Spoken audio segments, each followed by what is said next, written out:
Hola, hola, buenos días, buenas tardes o buenas noches, según el momento del día en el que nos escuches.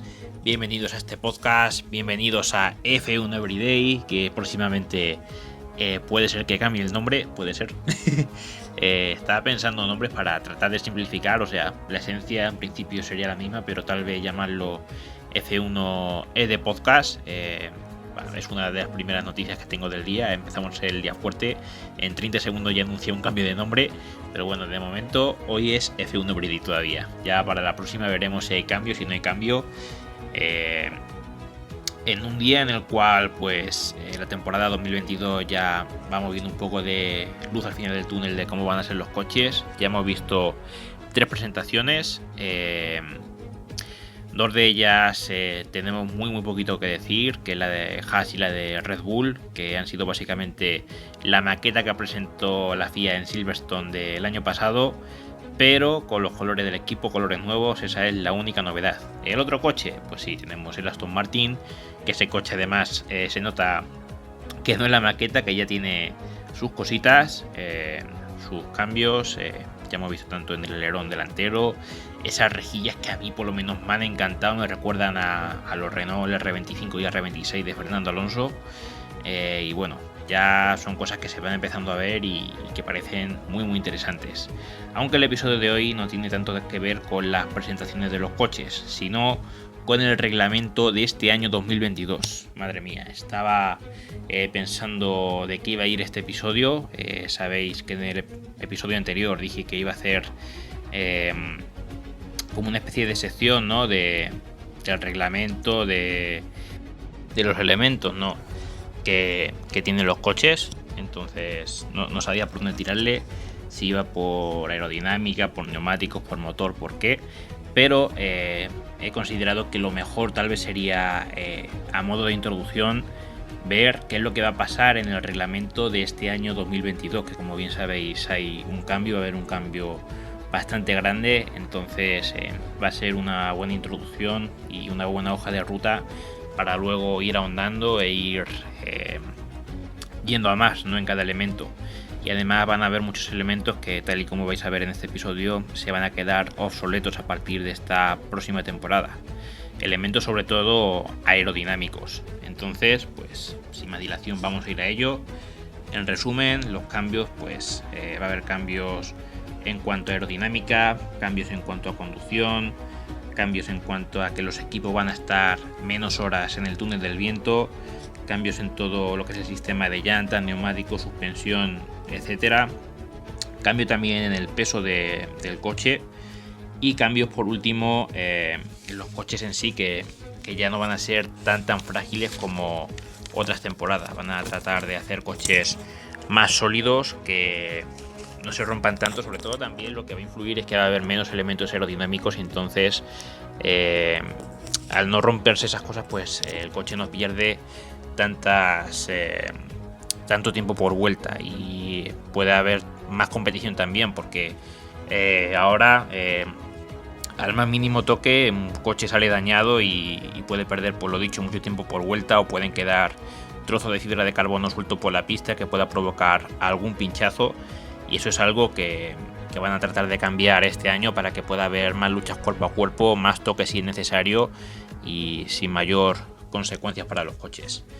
En cuanto a las novedades, la primera, la número 1, la tengo aquí apuntada, es el efecto suelo. El efecto suelo ya fue introducido por el Lotus 79, fue muy popularizado en los años 80. En resumen, consiste en que en vez de haber un fondo plano en el Fórmula 1, pues el pontón tiene una forma de ala invertida. Y bueno, también en esa época tenían unas faldillas para evitar la salida del aire y para que todo ese aire se concentre ahí, haciendo que el coche vaya más rápido y pueda coger también rebufo, como va a pasar este año, con menos aire sucio que con los elementos aerodinámicos. ¿Cuál es el problema? Que si se rompían, hablo en pasado porque este año, aunque va a haber efecto suelo, no va a haber faldillas.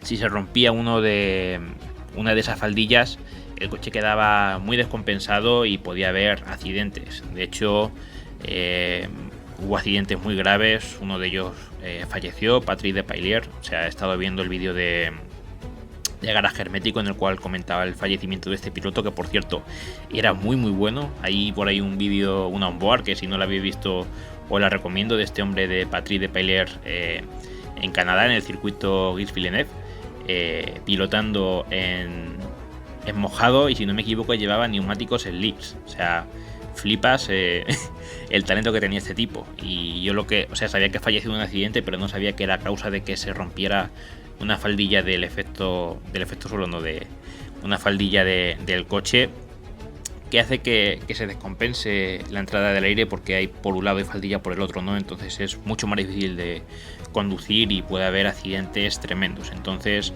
lo prohibieron, y desde entonces había fondo plano y elementos aerodinámicos para conseguir la velocidad que tenían que solapar, ¿no?, con la prohibición del efecto suelo. Entonces hay menos eficacia con los alerones actualmente, ya que, bueno, dejando aquí algunos datos, o sea, los he ido apuntando de este vídeo que he comentado antes. Ahora mismo los coches pierden el 45% de eficacia en alerones, y en 2022 el objetivo es que se pierda solamente el 15%, lo que sería más. Y bueno, tenemos esto más el DRS, que ya serían elementos más que suficientes para conseguir adelantamientos. El problema es que el DRS tal vez da algo más de aire sucio, por lo cual lo querían prohibir, pero la FIA no se termina de fiar, la FIA no se fía, la rima, de que con el efecto suelo sea suficiente para los adelantamientos, pero yo creo que sí, porque da mejor rebufo que los alerones y que el resto de la aerodinámica. Lo que ocurre ahora con lo que ha pasado desde los años 80, que prohibieron el efecto suelo, hasta ahora, es que los alerones dan muy buena carga aerodinámica, hacen que el coche sea mucho más rápido. De hecho, uno de los motivos por los que los coches esta temporada 2022 van a ser lentos es porque no va a haber esos elementos, pero hacia atrás sueltan mucho aire sucio. Eso lo que hace es que el coche de atrás tenga menos rebufo. El rebufo lo voy a explicar también lo que es, más o menos todos lo conoceréis, pero igual hay alguien nuevo que esté ahora empezando a ver Fórmula 1 y que no sepa lo que es. El coche, la mayoría del rendimiento del coche va para vencer el viento. O sea, el coche va hacia adelante y tiene que vencer el viento para ir más rápido. ¿Qué pasa? Que el coche que hay detrás no tiene que vencer ese viento, porque le está tapando el coche que tiene delante, y eso hace que tenga menos resistencia al aire y tenga esa facilidad para adelantar. ¿Qué pasa? Que actualmente esos elementos aerodinámicos de todos los coches, no, pero en este ejemplo del coche que hay delante, le echan aire sucio al coche que viene detrás, lo que hace que dificulte el rebufo y no haya tantos adelantamientos. ¿Qué es el objetivo con el efecto suelo? Pues que el efecto suelo echa aire también para atrás, obviamente, pero es aire limpio y no es el mismo aire que el que sale del tema de los elementos aerodinámicos y demás, por lo que va a haber más rebufo, mejor rebufo y adelantamientos por el propio rebufo. O sea, no tienes que depender tanto del DRS, va a haber luchas mucho más igualadas. Y el dato ese era demoledor, de que los coches pierden el 45% de eficacia en alerones, y el objetivo es que a partir de 2022 pierdan solamente un 15%. Es una burrada.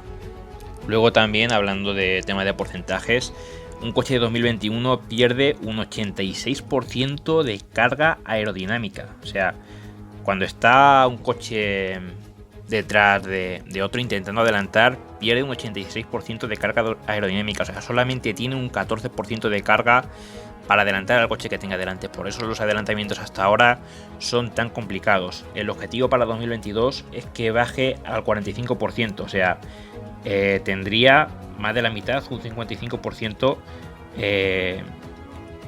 de carga aerodinámica para adelantar al coche que tiene delante. Es un cambio muy bestia, muy grande, y yo creo que sería un gran acierto por parte de la FIA si esto les llegara a salir bien. Luego, aparte, tenemos menos horas de túnel de viento.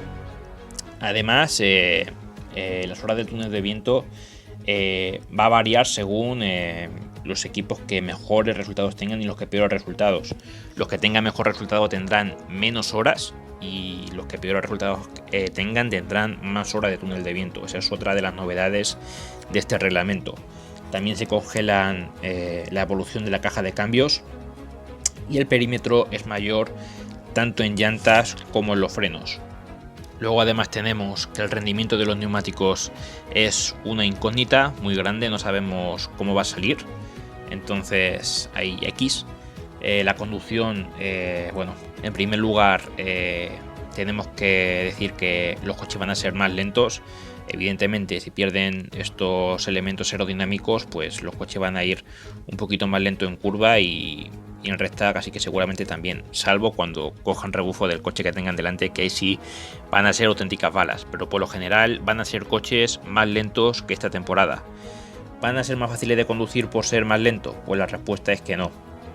No van a ser más fácil, seguramente por esa desestabilidad tanto de elementos aerodinámicos como de que ya no haya un fondo plano y haya este efecto suelo. Sí que es verdad que no va a haber una inestabilidad tan grande como cuando había faldillas, que si se rompía un poquito la faldilla te tragabas un muro, pero literal. Entonces no va a ser algo tan bestia, pero sí que es verdad que van a ser difíciles de conducir estos coches. Algo tremendamente paradójico, porque va a haber menos distancias entre escuderías, o sea, va a haber mucha más igualdad porque los coches van a ser más parecidos, no va a haber tanta diferencia aerodinámica como veíamos, por ejemplo, en 2011 con Red Bull, con ese difuso soplado, que hay mucha diferencia entre escuderías por esa aerodinámica, entonces van a ser más igualados.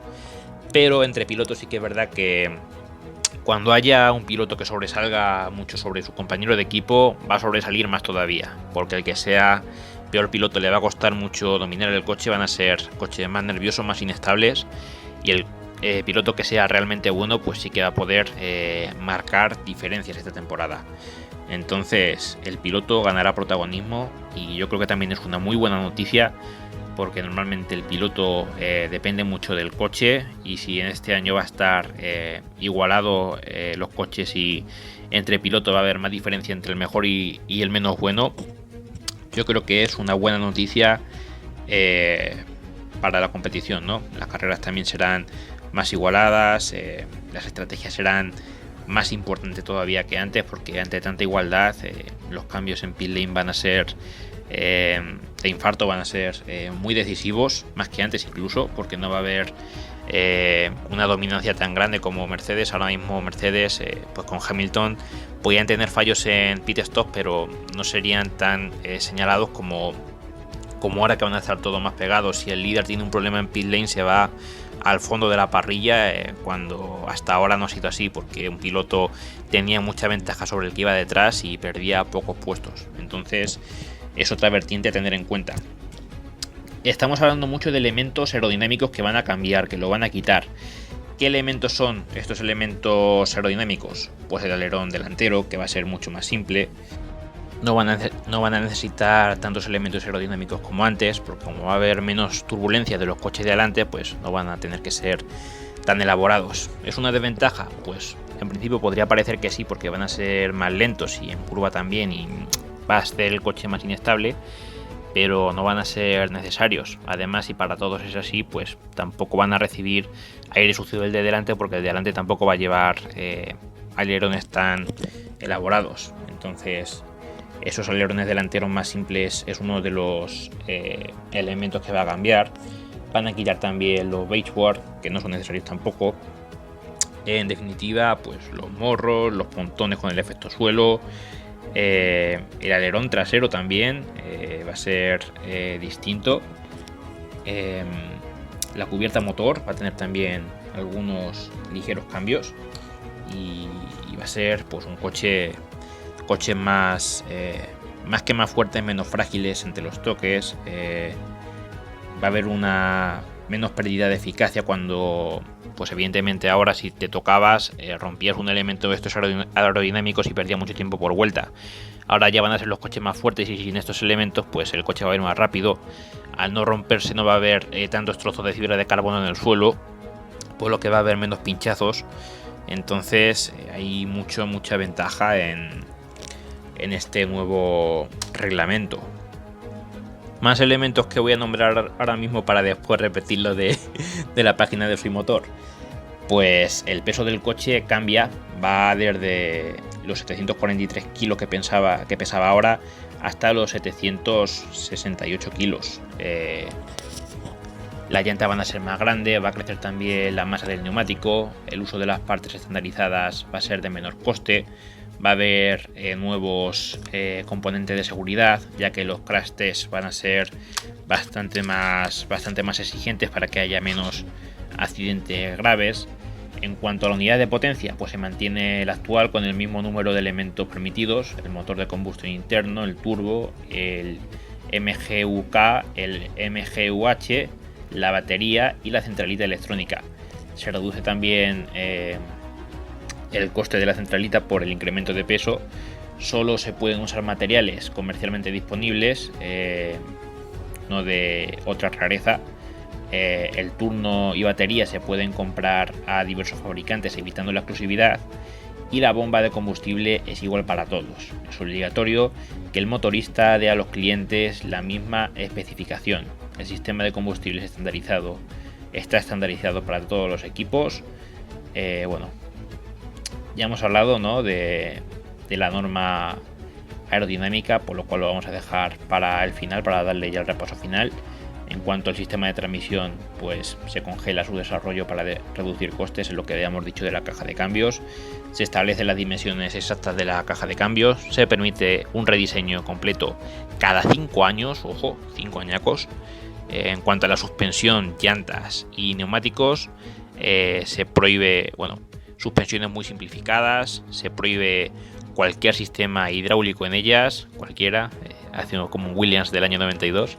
Se prohíbe los amortiguadores de inercia y se pide una mayor simplificación de la amortiguación y dampers, válvula o placa que regula el flujo del aire interior.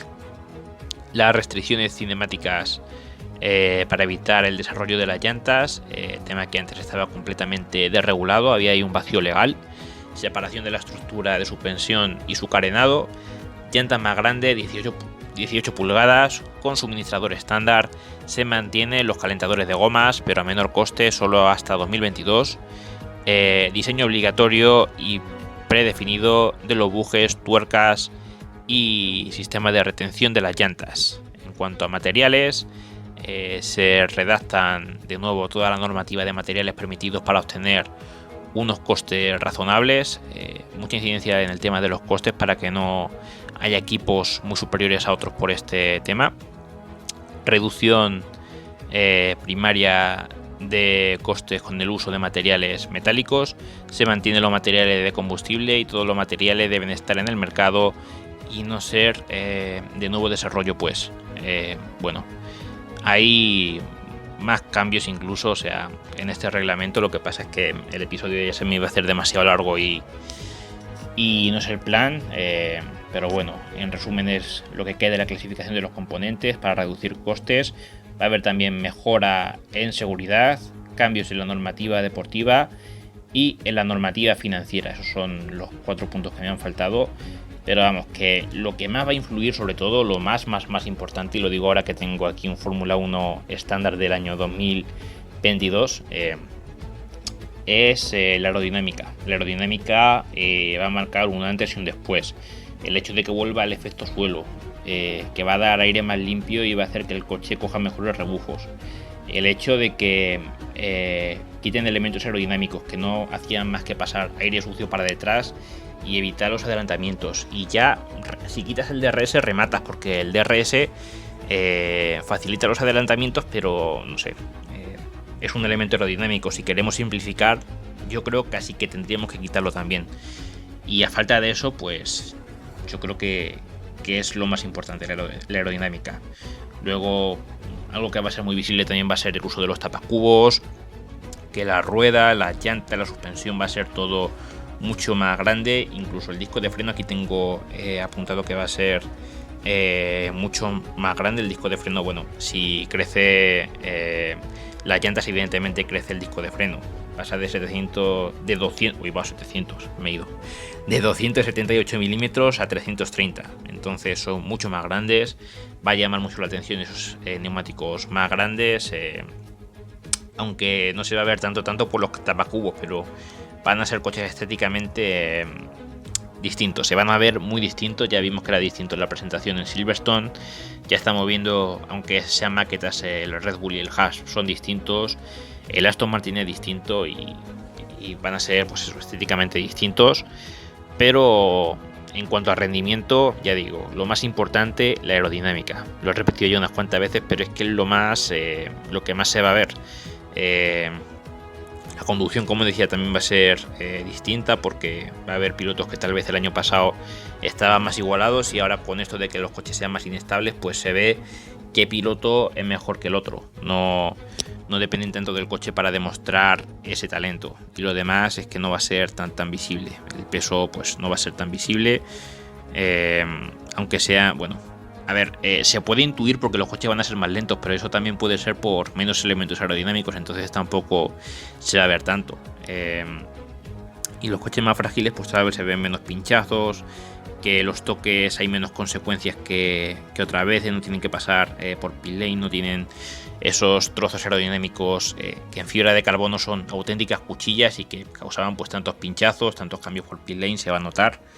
Y yo creo que es eso. O sea, en resumen, y además por orden de importancia, la aerodinámica, la igualdad entre pilotos de equipo en la conducción, y la rueda, la llanta, va a ser lo que más se va a notar, y que van a ser más lentos, obviamente. Ese es el resumen.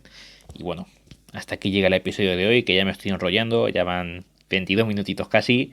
Espero que lo hayan disfrutado y que hayan esclarecido dudas que, bueno, yo antes de hacer el episodio también tenía, porque nos enfrentamos a una temporada nueva y a un reglamento nuevo, y había que hacer este episodio y seguir con la sección de ya temas más técnicos, más pues yendo más a temas concretos de neumáticos, de estrategia, de, bueno, elementos aerodinámicos ya no sirven de mucho porque lo van a quitar, pero bueno, también podremos ver cómo han influido en el pasado, del halo, del Hans, de muchísimos temas, pero yo creo que esta era una gran introducción, ver cómo va a ser el reglamento de la temporada 2022 para ir cogiendo un poco la referencia de cómo funcionan los coches, de en cuántas partes se pueden partir, o dividir, mejor dicho, y ya está. Así que nada, yo me despido, parafraseando al gran Gonzalo Serrano. Ya lo sabéis, si parpadean se lo van a perder, porque esto es la Fórmula 1 en estado puro. Buen día, gente. Chao.